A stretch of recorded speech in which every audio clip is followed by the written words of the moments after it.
Hello students, पिछली बार पहले in the previous video we were discussing about the factors which affects the climate of India. Okay, in the previous classes we were discussing about the factors which affects the climate of India, and we had already discussed about latitude. We had already discussed about latitude, altitude, pressure and surface wind, right? Pressure and surface wind. Now today in this video we will discuss this factor, upper air circulation. Okay, upper air circulation. So question arises, which upper air circulation affects the climate of India?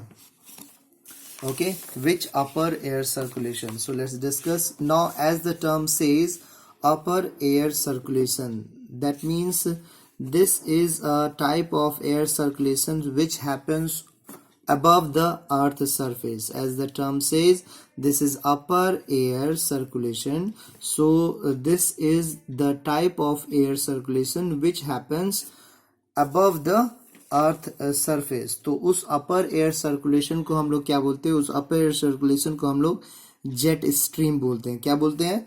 Jet stream.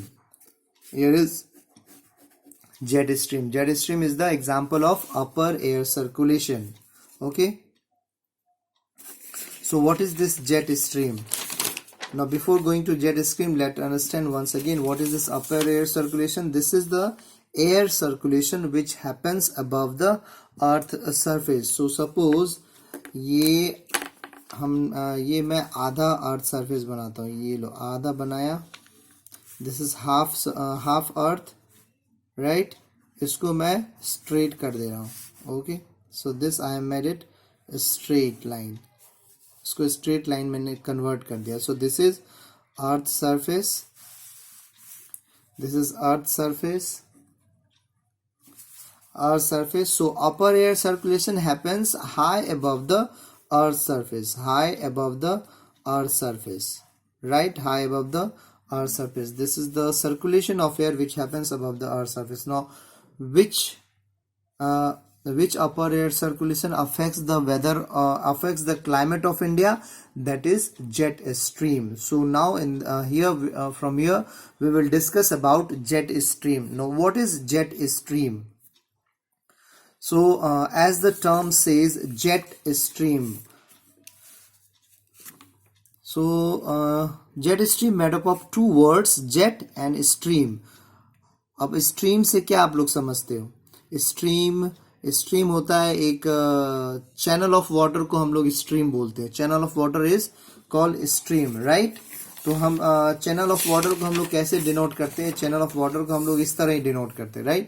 इस तरीके से हम लोग किसी भी stream को इस तरह डिनोट करते हैं, इस तरह डिनोट करते हैं. Now another term is added over here is jet. Jet से हमें क्या मीनिंग पता चल रहा है? जेट, हम लोग जेट वर्ड कहाँ पे ऐड सुने हैं, कहाँ पे जोड़ते हैं? जैसे supersonic jet. Supersonic jet word is used when something is moving with very high speed, then we use this term jet, right? Okay, so when something is moving with very high speed, then we use this term jet. So jet stream is also the stream of wind. Jet stream is also the stream of wind which moves with very high speed, right? Which moves with very high speed. That is called jet stream. So jet stream is the stream of air which moves with very high speed. Now इसको इतना definition को side रखो और हम लोग इसमें कुछ add करेंगे. नाउ सी, अगर हम लोग को बाइक चलाना होता है बहुत फास्ट, तो उसके लिए एक सेपरेट रोड बनाया गया, दैट इज हाईवे और नेशनल हाईवे बनाया गया है. नेशनल हाईवे में क्या होता है कि रोड काफी चौड़ा होता है, उसमें कोई बैरियर वगैरह नहीं होता है, स्पीड ब्रेकर नहीं होता है, और रोड के दोनों साइड बैरियर डला होता है कि सो दैट कि कोई अचानक से रोड क्रॉस ना करे, ठीक है। ऐसा क्यों बनाया जाता है, क्योंकि उस रोड पे हम लोग बहुत स्पीड से बाइक चलाते हैं, ठीक है, बहुत स्पीड से बाइक चलाते हैं। Now similarly jet stream it's the stream of air which is moving very fast. Now अगर ये स्ट्रीम ऑफ एयर अगर अर्थ सरफेस पे ब्लो करेगा, अर्थ के सरफेस पे अगर यहाँ पे ब्लो करेगा, इधर ब्लो करेगा, तो क्या बहुत ज्यादा नुकसान करेगा, बहुत ज्यादा नुकसान होगा। क्योंकि इसका स्पीड जो है, वो जेट स्ट्रीम का स्पीड जो है 300 to 400 किलोमीटर पर आवर होता है, ठीक है, 300 किलोमीटर पर आवर होता है। और आपको बताऊं, जो हम लोग आंधी तूफान में देखते हैं कि पेड़ उखड़ रहा है, फिर पोल्स वगैरह, इलेक्ट्रिक पोल्स वगैरह गिर रहे हैं। इसमें कितना स्पीड होता है विंड का, इसमें मैक्सिमम विंड का स्पीड 100 होता है, राइट। इसमें मैक्सिमम विंड का speed 80 to 100 kilometre per hour होता है। और उसी में यू कैन रियलाइज कि कितना ज्यादा नुकसान होता है। अब ये सोचो कि अगर इतनी high speed 300 to 400 kilometre per hour की स्पीड का विंड अगर अर्थ सरफेस पे चलेगा तो क्या होगा? All the people will fly in the air, ठीक है। 100 किलोमीटर में ही हम लोग उड़ने लगते हैं, हम लोग छत पे नहीं जाते हैं। तो 300 to 400 में क्या होगा, you can guess. That is why this jet stream blow high above the earth surface. It does not flow it does not flow near to the earth surface. It flow high above the earth surface, right? So jet stream is the stream of air which moves very fast and which blow high above the earth surface. अब कितना ऊपर बहता है?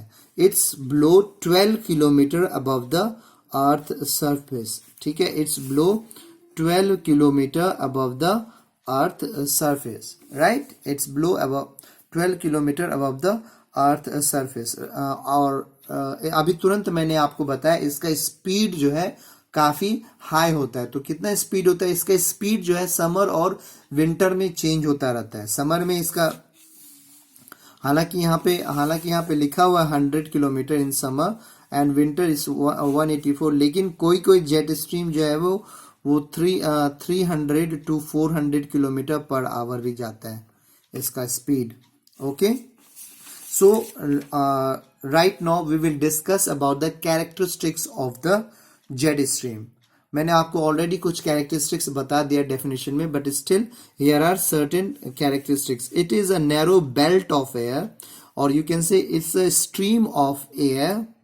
It's a stream of air, ठीक है। It's a stream of air. It blow at higher altitude, like I said, it blow at 12 kilometre above the earth surface, higher altitude, that is above 1200 meter, 12,000 meter or 12 kilometer above the earth surface, ठीक है। और अगर exact location है तो at upper layer of troposphere, at upper layer of troposphere, ठीक है। I hope आपको layers याद होगा। लेयर्स में सबसे पहले था ट्रोपोस्फेयर, स्ट्रेटोस्फेयर एंड थर्मोस्फेयर। तो अपर, जहां पे ट्रोपोस्फेयर का सबसे ऊपर होता है, वहां पे ये upper layer of troposphere, okay. It is mostly westerly in direction. It is mostly westerly in direction. Students, mind it, मैंने आपको learn करवाया था how a name is wind. A name is wind after the direction it comes. So it is westerly in direction. तो ये किस direction से आता है? वेस्ट डायरेक्शन से आता है, ठीक है। So it comes from the west direction. इसका डायरेक्शन वेस्ट से आता है और ईस्ट की तरफ जाता है। सो these are the certain features of the jet stream which might ask in your examination. Okay, now types of jet stream. There are 3 types of jet stream: polar jet stream, subtropical jet stream and tropical jet stream. In this book you have to learn about, you will study about these two jet stream, that is subtropical jet stream and tropical jet stream. Okay, now let's see what are these subtropical jet stream and tropical jet stream. Okay, so here's the picture. This is this one is 0 degree, this one is 0 degree. Okay, and this one is 30 degree, this one is 30 degree, this line shows 30 degree and this line shows 60 degree, and 60 के ऊपर आपका 90 होता है, this one is 90. Okay, this one is 90 degree. Now polar jet stream blow in polar areas. Polar jet stream blow in polar areas. Subtropical jet stream blow in subtropical area and tropical jet stream blow in tropical area. तो मैंने आपको पहले भी videos में बताया है 0 to 30 is tropical area, 0 to 30 is tropical area. Okay, 30 to 60 is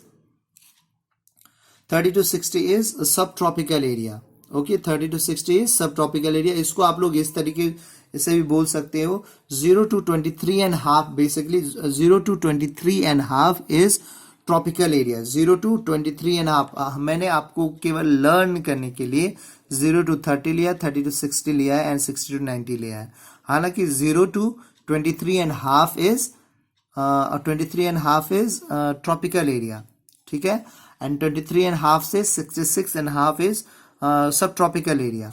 Okay, so and यहाँ 66 and half से ऊपर आपका पोलर एरिया आता है. तो पोलर एरिया में polar jet stream, polar area में polar jet stream. See this one, this fluorescent color shows the polar jet stream and the direction. Notice, remember the direction of the jet stream is westerly. Westerly means west side से आता है.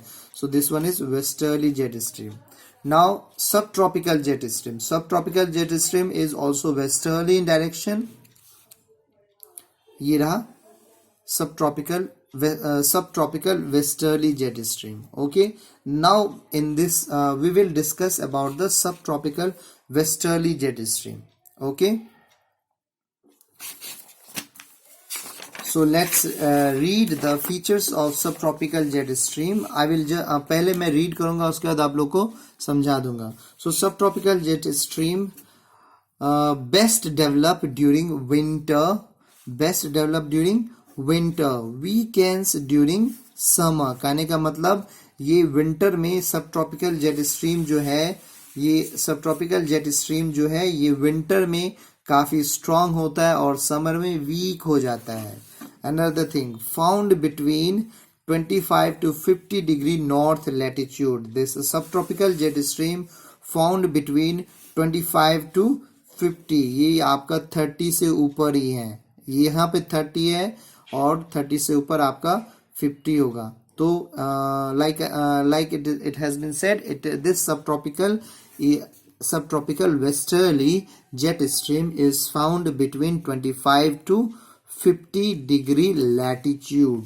Okay, next one is wind speed is maximum 300 kilometer during winter. Like I said you, हालांकि पहले लिखा हुआ है wind speed लिखा हुआ था 180 and 140, but some jet stream reaches up to the wind speed of 300 to 400 kilometers. So here also you can see wind speed maximum goes up to 300 kilometer during winter. So इस jet stream में winter के time में इस jet stream में जो wind blow होती है that reaches up to the speed of 300 kilometer per hour.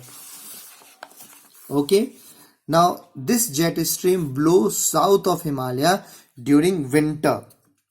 This jet stream blows south of Himalaya during winter.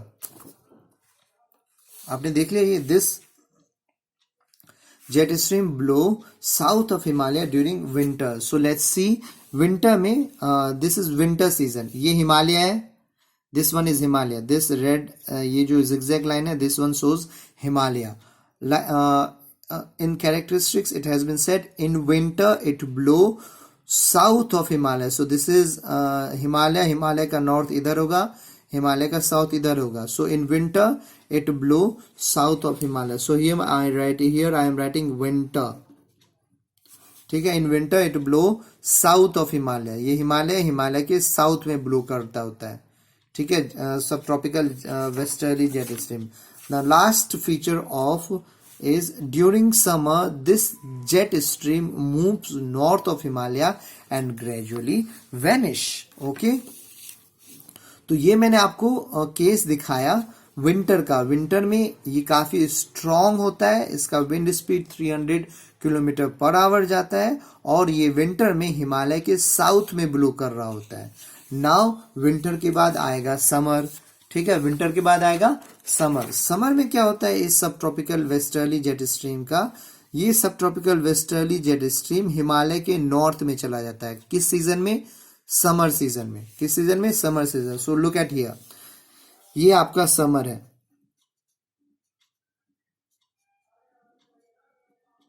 ठीक है, सो इन समर दिस सब tropical westerly jet stream moves north of Himalaya and gradually it becomes very weak और खत्म हो जाता है. ठीक है, बहुत वीक हो जाता है और वैनिश हो जाता है. वैनिश मीन्स गायब हो जाता है. और जैसे ही विंटर आता है इट अगेन रीअपियर्स, फिर से डेवलप हो जाता है. ठीक है, so this was all about the sub tropical westerly jet stream. Now one important thing as about subtropical easterly about tropical easterly jet. इससे पहले हम लोगों ने सब ट्रॉपिकल के बारे में पढ़ लिया. अभी हम लोग पढ़ेंगे ट्रॉपिकल के बारे में, ट्रॉपिकल जेट स्ट्रीम के बारे में पढ़ेंगे. Now tropical jet stream is basically easterly jet stream. Mind it, इससे पहले जो हम लोग सब ट्रॉपिकल पढ़ रहे थे, सब ट्रॉपिकल जेट स्ट्रीम, सब ट्रॉपिकल जेट स्ट्रीम वो वेस्टर्ली जेट स्ट्रीम था. मींस वो वेस्ट साइड से आ रहा था. ठीक है, वेस्ट साइड से आ रहा था. That is why I am telling it a westerly jet stream, सब tropical westerly jet stream. And this one is, this green one is easterly jet stream. It is tropical easterly jet stream. Easterly jet stream means east side से आ रहा है. Now we will discuss about tropical easterly jet stream. This is tropical easterly jet stream. Okay, now as in summer, basically tropical easterly jet stream develops during summer only. ठीक है, summer में ही ये develop होता है, winter में गायब हो जाता है. ओके, और इसका जस्ट अपोजिट होता है सब ट्रॉपिकल वेस्टर्ली जेट स्ट्रीम के साथ. सब ट्रॉपिकल वेस्टर्ली जेट स्ट्रीम जो है वो समर में गायब हो जाता है और विंटर में आ जाता है. और ये वाला ग्रीन वाला समर में आ जाता है और विंटर में गायब हो जाता है. तो now we are talking about tropical, this one tropical easterly jet stream. So tropical easterly jet stream. ठीक है, सो जैसे ही ये समर में जैसे ही सब tropical westerly jet stream Himalaya के नॉर्थ में शिफ्ट होता है, tropical easterly jet stream develops over Indian सब कॉन्टिनेंट. डेवलप्स ओवर इंडियन सब कॉन्टिनेंट. तो ये देखो, we will discuss the features of tropical easterly jet stream. As soon as सब ट्रॉपिकल जेट स्ट्रीम, सब tropical westerly jet stream shifts north of Himalaya during summer, tropical easterly jet stream develops over Indian subcontinent. The same thing I told you right here. As soon as subtropical westerly jet stream shifts north of Himalaya, tropical easterly jet stream develops over Indian subcontinent. Now found between 10 degree to 15 degree north latitude over peninsular India. तो यहाँ zero है तो यहाँ 0 है और 15 यहाँ पे होगा. यहाँ 0 है और 30 है, तो इस दोनों के बीच में ही होगा. राइट, इस दोनों के 0 से 30 के बीच है, तो 0 से 30 के बीच में ही आप ये ग्रीन लाइन देख रहे होगे. So this is tropical easterly jet stream which develops over the Indian सब continent. It is found during summer. मैंने आपको ये बता दिया. Wind speed is comparatively lesser than the sub tropical jet stream. तो इसमें विंड स्पीड जो होता है वो इससे कम होता है, इससे कम होता है tropical easterly jet stream. Okay, तो अच्छा इसको मैं थोड़ा मैग्नीफाई करके दिखाता हूँ पूरे इसमें। ठीक है, ये देखो ये हिमालय है, राइट, ये हिमालय है। समर के टाइम में ये विंटर में, जनरली विंटर में ये होता है, विंटर में ये दिस वन इज ट्रॉपिकल नहीं सब ट्रॉपिकल वेस्टर्ली जेट स्ट्रीम। ये कौन सा है? ये सब ट्रॉपिकल वेस्टर्ली जेट स्ट्रीम है। ओके, दिस वन इज सब ट्रॉपिकल वेस्टर्ली जेट स्ट्रीम, और ये विंटर के टाइम में, ये कब है? विंटर के टाइम में। ओके, विंटर के टाइम में ये देखो हिमालय के साउथ में है। जैसे ही समर आता है ये वाला शिफ्ट हो जाता है इधर, ये समर का टाइम है। ठीक है, समर के टाइम में सब tropical westerly jet stream Himalaya के नॉर्थ में शिफ्ट हो जाता है, और जैसे ही नॉर्थ में शिफ्ट होता है इधर से ट्रॉपिकल ईस्टर्ली डेवलप हो जाता है इंडियन सब कॉन्टिनेंट में। कब? समर के टाइम में। इसका विंड स्पीड इससे कम होता है, इसका डायरेक्शन ईस्ट साइड से होता है, ईस्ट से आता है, ये वेस्ट से आता है। ठीक है, so this was all about jet stream. Now इसमें आपको ये लर्न करना होगा, दोनों के फीचर्स लर्न करने होंगे विच एग्जाम कम्स इन एग्जाम। ये 3 मार्क में आ सकता है, and this one also might come in 3 mark. ठीक है, 3 मार्क में ये दोनों आ सकता है आपको। जेट स्ट्रीम का आपको डेफिनेशन भी पूछा, जेट स्ट्रीम के फीचर्स पूछे जा सकते हैं, जेट स्ट्रीम के फीचर्स। सो ये भी 3 मार्कर्स में आपको आ सकता है, 3 मार्क में। जहां जहां मैं मार्क लिख रहा हूं आप डेफिनेटली उसको लर्न कर लेना। ओके, सो अच्छा, how this jet stream affects the weather of affects the climate of India. ये जो जेट स्ट्रीम है, ये जो सब ट्रॉपिकल वेस्टर्ली जेट स्ट्रीम है and tropical easterly jet stream है, ये इंडिया के क्लाइमेट को कैसे अफेक्ट करता है? ये दोनों जेट स्ट्रीम हेल्प करता है मॉनसून को इंडिया आने में। ठीक है, ये दोनों जेट स्ट्रीम जो है ये हेल्प करता है मॉनसून को इंडिया आने में। Okay okay students, so in this video we have discussed about the upper air circulation. Thank you.